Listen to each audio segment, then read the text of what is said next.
Hey YouTuber! Whoa. Wow. YouTuber. I'm not even going to fix that. We're going to start now. Hey YouTube, welcome back to the Slice of Knife. My name is Alex, and today we're going to take a look at a very odd knife. A knife that I just kind of stumbled across on Amazon. So this is a kind of an Amazon rando. Now, it's not, actually, I was starting to take it out of the package. I'm going to leave it in the package kind of. I'm not an unboxing guy majorly, but this is a brand that if any of you are into tools, there's a lot of these tools in this brand. And I was looking at some tools. I've gotten into woodworking recently, which has been very fun. Also kind of expensive because there's a lot of tools to have. But try to buy things as budget as you can as I'm getting into it and trying to learn how to do things. Anyways, enough about that. It's a fun time. But there's a brand called Vevor that many of you know, and they do a lot of things. There's a lot of different Vevor branded items. I have some Vevor garden plastic, or not plastic, fabric that I'm going to be laying down actually right after I get done making this video. I got to go out to the garden and lay that down. It's from Vevor.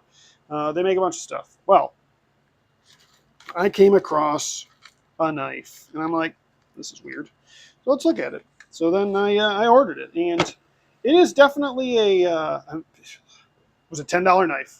I don't know if it's normally $10. I got it on Amazon. It was $10. And it comes in this packaging, which for a $10 knife, I mean, why would you have special packaging? I don't have a problem with the packaging; it's fine. But the packaging screams like what this knife is. This knife is a $10 knife, and the packaging says that. There's a whole little manual thing in there, nothing else, wrapped in plastic. Let's pull it out. Here we go. It's a bit of a heavy boy. That's for sure. It's a definite bit of a heavy boy and doesn't open. Oop, bump that. Ah. Oh, because they have a tip guard on it. That's interesting. It's really wedged in there. Okay. Let's take on. There's like oil on it. That's okay. So tip guard installed on the closed pocket knife is a bolt choice. It's kind of oily. Sort of weird. I mean, sometimes knives are oily, but okay. So definitely the tip guard that was causing that to be an issue.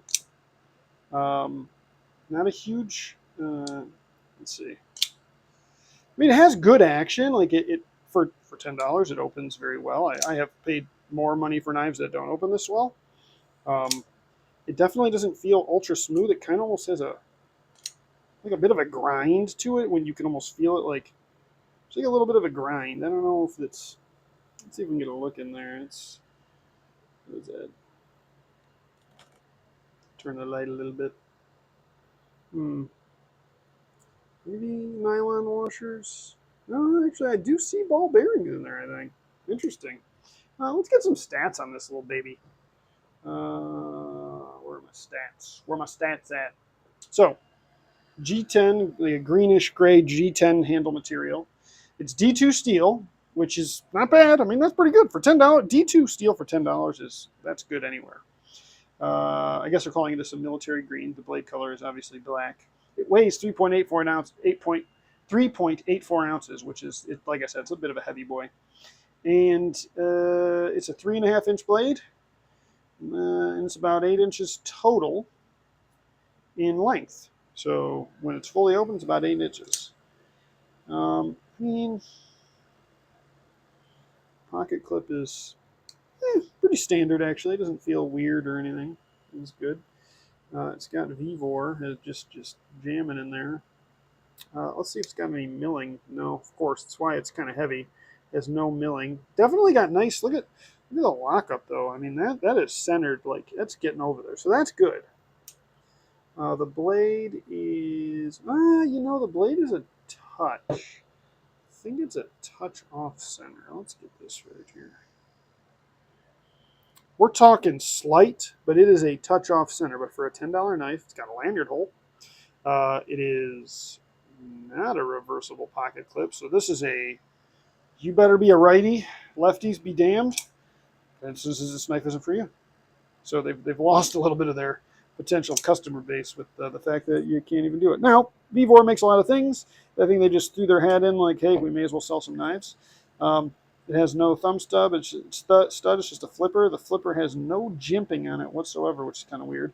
However, it's super aggressive, which also is kind of weird because I could see that thing. You know, it kind of looks like it's kind of funny. Kind of looks like a little birdie. Peck, peck, peck, peck, peck, peck, peck, peck, like a birdie, like a chicken. Kind of looks like a chicken. This might be called the Vevor chicken knife. Maybe they call it the chicken knife. I don't know. Oh, look at this side too. And then you get it, and then its eye. It looks like it's. I'm having a little too much fun with the Vevor birdie knife. That's what they should call this. They should call it the Vevor bird. That'd be nice. Vevor, if you want me to market this knife for you, I'm calling it the bird. So for $10, like pretty solid value of a knife, honestly. Like, is this a knife that I think is great and would carry and want to show to anybody? Absolutely not. Zero showmanship with the knife. It just is. It's just kind of here. I pretty sharp, actually. Took off a bunch of hairs, actually. So I mean, Vevor didn't do a bad job. They came with a knife. It's got like a flat, yep, almost like a slight hollow grind. It's a flat grind though. Flat grind, slightest drop point. I mean, again, they're claiming the 60 blade hardness, which is interesting. Um, I feel like it probably wouldn't be, but it is D2 steel, so their heat treat's pretty good. I don't know. It was very sharp. They got a lanyard hole, non-reversible pocket clip, flipper works well, liner lock is very good, slightly off center. I mean, you run through it for $10. There are worse knives. This is akin to those Walmart knives, the Ozark Trail knives. I mean, if you just need a knife to use, I don't think it's. I mean, I don't know. I haven't used it. I don't know. It doesn't have any jimping, which is annoying. And it's really, what's interesting is there is not much to it. I mean, there's not a lot to a lot of knives, but there's really, you can see the detent ball in there too. I'm like off focus. I'm trying to look at it. You can see the detent ball in there. That's nice. Let's see if we can see that detent.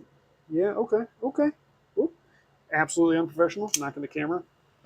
I mean, again, for $10, not a bad knife. This would be for somebody who's looking to go backpacking. I mean, it's kind of heavy, so it's not really great for for the weight. But if you're just a person who wants to go out in the woods, and or you want to get a knife for your kid or kids, younger kids, and you're just like, hey, like I need this knife that you can it'll work, it'll cut some things and be relatively decent. I mean, this isn't bad. It's not a bad knife. If it was, I wouldn't even buy it for 20 though. I'd say if it was 20, it'd be way overpriced. There's so many nicer things you can get for 20. There's not a lot of knives that you can get that are this decent for $10. So at a $10 price point, this Vevor, I don't even think it has a name, it's just Vevor folding knife. Actually, let me double check that. Is it just called Vevor folding knife? Yeah, folding pocket knife, 3.5-inch blade. Oh, you know what? Let's do a size comparison though. Let me grab, here we go, Pyrite Light. So Pyrite Light, like I said, about a ½ inch. So Pyrite Light has got you got your 8 inches there, and then do this one, Rat 2. Obviously, actually, why would I do it there? What an idiot. Let's put it over here. There we go. Now you're smart. Now I'm thinking with all 6 of my brain cells. That's like something my kids say. So this is, it's a little bigger. It's a bulky knife. It's a little beefy. It feels stout. It does feel stout in the hand, and actually, it has a nice ergonomic feel. It maybe just happens to hit mine right, but I mean, all my digits land in there just right. So they did do it right for charging $10 for a knife. I mean, they did a lot of the small things as right as they could, and they skimped on a lot of stuff. I don't know what kind of ball bearings they are. Again, they kind of look like maybe ceramic ball bearings, which seems crazy, but maybe they are. But they did enough to make a decent knife. They didn't go crazy, but it's not horrible. But for $10, I mean, you're not losing here. So be curious if any of you have tried this knife, used it, felt it, touched it, did anything with it. Let me know in the comments below. Yeah, so I'd love to hear your comments on it. This was an interesting one. I'm glad I did it. This is one of those times where you kind of see, like, you sort of know, like, Civivi is a budget brand, but when you compare what a Civivi or even a CRJB puts out compared to this, like they feel premium compared to this. So like I get why this is $10 and I understand it. Not the worst knife in the world, but it's a $10 knife. Anyways, have a have a great rest of your week. Enjoy the summer months if you're here in the United States. If you're somewhere else, enjoy whatever the weather is like for you here. And we'll see you next time on the Slice of Knife.